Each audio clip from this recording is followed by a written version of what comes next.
Ever since I reviewed Mega Man 2 earlier this season, I've been wanting to play more NES games. But the problem is that, aside of ludicrous difficulty and archaic game design, most NES games don't really have enough to warrant a full episode, thanks to games at the time being made primarily for arcades and that design philosophy sort of being stuck with home consoles. That's changed now, but back then it was still very prevalent. So I'm gonna mix it up a little bit.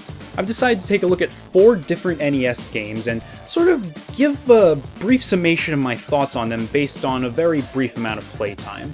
Now, the thing about most NES games is that you could probably stick them on a mobile device and they'd be a decent time killer, and that's more or less how I'm going to be looking at them. It's not to disrespect the games, but they don't really warrant full episodes, honestly. So let's start with the most obvious game to play on the NES, Super Mario Bros.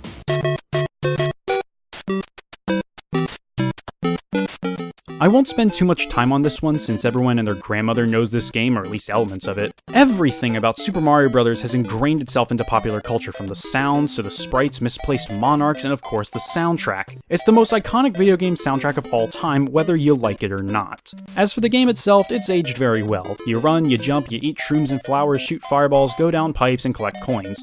The controls are spot on and feel tight but fluid.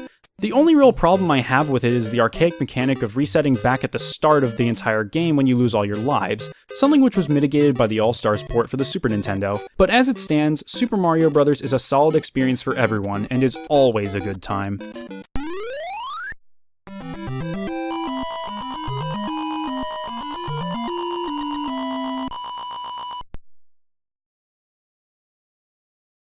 There's some interesting background to Battletoads, which surprisingly doesn't really have much to do with the game itself.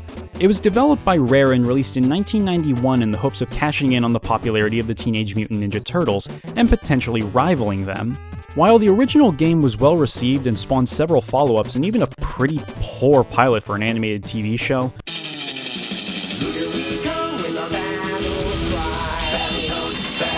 the franchise quickly died out in the mid-90s, possibly due to the wavering popularity of the Ninja Turtles and oversaturation of Turtles clones on toy store shelves, but that's speculation on my part. The game itself is a beat-em-up with simple yet somewhat slippery controls and some of the best-looking visuals I've ever seen coming from an NES.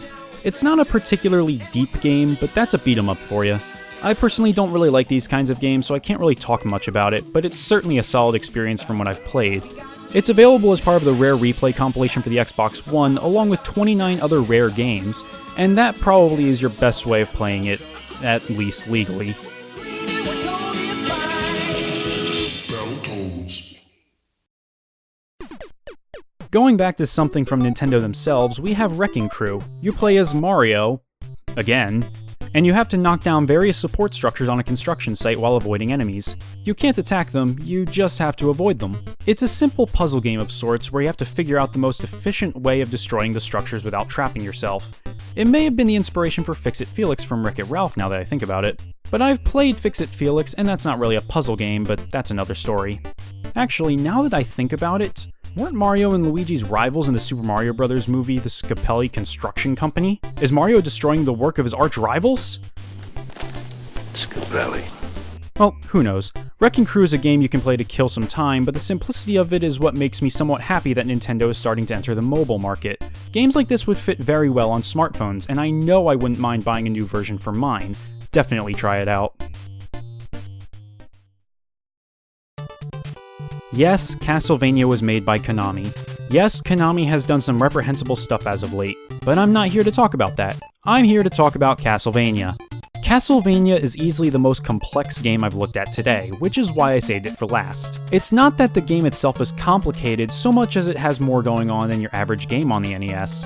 Your goal as Simon Belmont is to traverse through Dracula's castle while killing the minions of the iconic vampire. The plot is straightforward, but the gameplay is very stiff and hasn't aged very well. The arc of Simon's jump is fixed, and you can't change the direction you're facing while in midair. And whenever Simon gets hit by an enemy, he experiences the evil of knockback, which can lead to some frustrating deaths. Simon's whip thankfully gives you the ability to take out multiple enemies from a short distance, but your sub-weapon gets swapped out whenever you pick up another one with no way of retrieving the previous one unless you go back to where you originally found it. The game doesn't tell you how to use your sub-weapon, but with some experimenting I managed to figure out on my own that you use it by holding up on the D-pad while pressing B. Not knowing this led to several deaths at the first boss. Of all the games in this episode, I see myself most likely revisiting Castlevania. Though it hasn't aged very well, it has enough going for it that my curiosity has been piqued. Pick it up and try it out. Wow, even with 4 games, it's still a very short episode, and believe me, I'm not trying to knock against the NES, and I wasn't even playing through these games completely. I was just getting a taste for them and reporting my thoughts based on a snippet. Sort of like those NES remix compilations, but I digress. Next time there'll be a game that actually has some meat to it, but until then, have a good night guys, and happy gaming.